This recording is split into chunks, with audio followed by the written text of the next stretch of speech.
अस्सलाम वालेकुम। मैं अपनी बेटी को लेके आया था। पहले हम लोग यहाँ पे मक्के आए, यहाँ से उम्रा करके मदीने चले गए। जब हम लोग मदीने से वापस मक्के आए उम्रा करने के लिए, तो बेटी को जो है मेरे पीरियड्स आ रहे थे, तो हमने बेटी को ना नियत करवाई, ना ihram बनवाया, ना ihram की पाबंदियाँ करवाईं और हम लोग बेटी को यहाँ रूम में छोड़ के उम्रा करने चले गए। उम्रा करके हम वापस आ गए। अब लिहाज़ा बेटी की तबीयत सही हो गई है। तो जो पहले हम वहाँ से आए थे, तो क्या उस पे बेटी के ऊपर कोई दम लगेगा या उसको दोबारा उम्रा कराना बहुत ज़्यादा ज़रूरी है कि दोबारा उम्रा कराना पड़ेगा?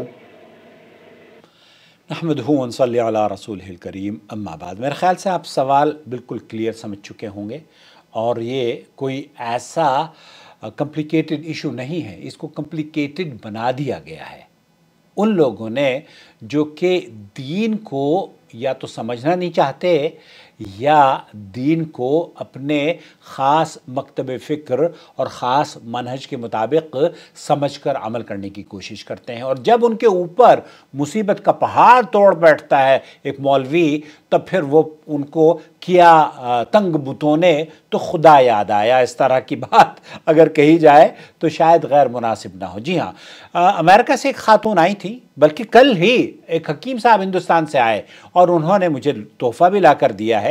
उनके साथ एक भाई थे। उन्होंने बताया कि जब हम मदीना मुनव्वरा में जाते हैं तो वापसी पर हम मक्का मुकर्रमा में, चूँकि हमें उम्रा नहीं करना होता, तो वापसी पर हमें उलमा ने कहा है कि जद्दा जाओ और जद्दा में 2-3 घंटे चक्कर लगाओ और 2-3 घंटे चक्कर लगाने के बाद फिर आप मक्का मुकर्रमा में दाखिल हो जाओ। ऐसी सूरत में आप पर दम वाजिब नहीं होगा। अदरवाइज ये कहा जाता है, जैसे पाकिस्तान के बाइकर आए हुए थे, वो बेचारे घूमने के लिए ताइफ चले गए और जब ताइफ से वो वापस मक्का मुकर्रमा में पहुंचे अपनी बाइक पर, तो मुफ्तियों ने फतवा दे दिया कि आपको तो जनाब दम देना पड़ेगा। अब वो बेचारे परेशान, उन्होंने किसी अपने जानने वाले से फ़ोन करवाया। वो फ़ोन की कन्वर्सेशन मेरे चैनल पर मौजूद है, आप देख सकते हैं।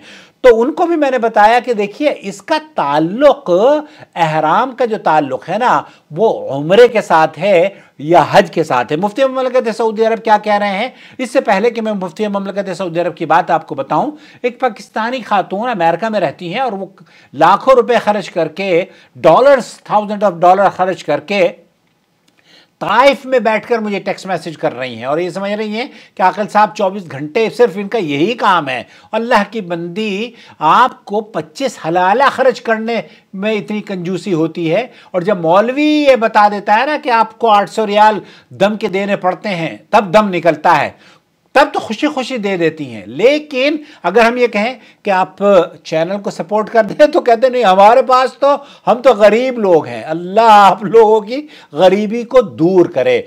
दोस्तों, भाइयों और बहनों, कल हकीम साहब जो मेरे लिए तोहफ़ा लेकर आए, ये हमारे दोस्तों के लिए ख़ास तौर पर, वो लोग जो कि इस चैनल से जुड़े हुए हैं, एक बड़ी मिसाल है, बड़ी मिसाल कायम की है। हालांकि मैं उनको जानता नहीं, बहुत सारे लोग हैं पाकिस्तान में, मेरी कभी उनसे मुलाकात नहीं हुई, लेकिन वो चैनल को देखते हैं और चैनल की ज़रूरियात को या चैनल के चलाने वाले को बाकायदा तौर पर याद रखते हैं, तोहफ़े ताइफ भेजते हैं। तो मैं उनका तहे दिल से शुक्रिया अदा करता हूँ। लेकिन ऐसे शख्स अमेरिका से आकर ताइफ की मीकात पर बैठकर 800 रियाल का ज़िबा करवा दिया उसको मौलवी ने, लेकिन मुझे कह रही है कि आकिल साहब आपने फ़ोन का जवाब नहीं दिया।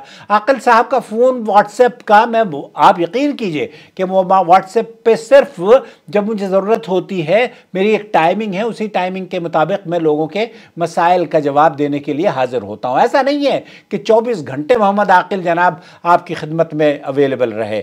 बहरहाल, तो सऊदी अरब के मुफ्ती आज़म ने क्या जवाब दिया,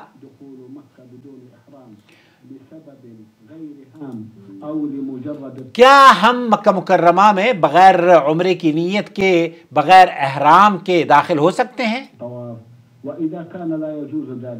अगर ये जायज़ नहीं है तो फिर